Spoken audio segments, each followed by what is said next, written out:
বাবারে, এক জোড়া জুতোর যে দাম তার থেকেও গরিব মানুষের দাম। দেখিছো, পাশের বাড়ির বান্দা কুরবানির গরুটাও আমার সাথে একমত। আসসালামু আলাইকুম। আগের দিন একটা বাসায় দেখি টুলেট ঝুলানো, বাসাটা দেখি ফাইন সুন্দর দেখ, ভাবলাম দেখেই আসি রুমগুলো কিরকম।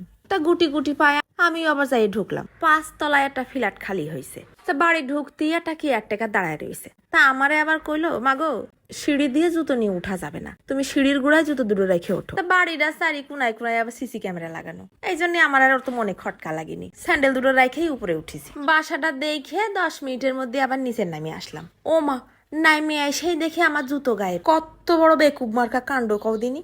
এখন কি আমি খালি পায়ে হেঁটে বাড়ি যাবো?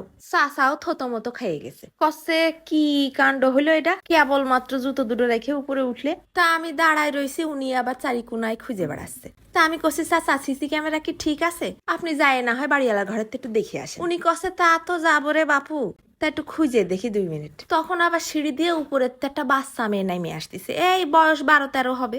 চাচা আবার মেয়েটারে কচ্ছে, তুমি কি একটু আগে নিচে নামিলে? এইখানে এক জোড়া জুতো ছিল, তুমি কি দেখিছো? তা স্যামরি কচ্ছে, না আমি দেখিনি। এই কথা কই আবার সে উপরে বাসায় চলে গেছে। চাচা তখন বাড়িওয়ালার ঘরের দেখে আসলো, কি রাজানো স্যান্ডেল দুটো সিঁড়ির পিছনে চালিয়ে মারিছে।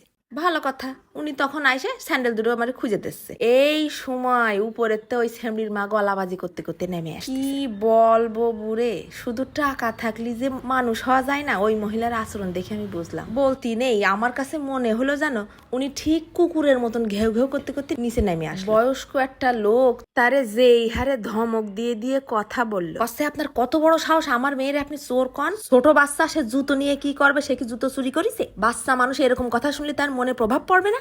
আরে খুদারে, আমি বিটির মুখের এক্সপ্রেশন আর আচরণ দেখে মনে মনে করছি, তুমি বাইরের মানুষের কথার প্রভাবে এইরম করে ঠেঙাতে আইছো। তুমি যে ঘরের মধ্যে কি প্রভাব ফেলতে পারো তা আমার 2 মিনিটে বোঝা হয়ে গেছে। দারোয়ান কেয়ারটেকার কাজের বিটি তোমাদের পয়সায় চলে বলে মানুষ বলে মনে হয় না। না হয়তো তোমার স্বামীটা ভালো চাকরি করে, বেশি ভাড়া দিয়ে ভালোবাসায় থাকো, ভালো পোশাক পরে ভালোবাসায় থেকে যদি মুখের ব্যবহারটা হয় এরকম কুকুরের মতন। সত্যি বলতি, চাচার কথা কি বলবো, আমারই মহিলার কথা শুনে মনে আঘাত লাগিছে। তাহলে চাচার কি অবস্থা হয়েছে? আর চাচা তো স্যামরিডারে ওরম খারাপ কিছুও জিজ্ঞাসা করিনি। সে কি বলিছে আমি তো জানি। এরম করতে নেই রে শোনা, এরম করতে নেই। আজকে যে টাকার গর্বে গার মধ্যে আগুন জ্বলতিছে, 2 দিন পর যে রাস্তায় নেমে ভিক্ষে করবা না, এই গ্যারান্টি কখনো দিতে পারবা না।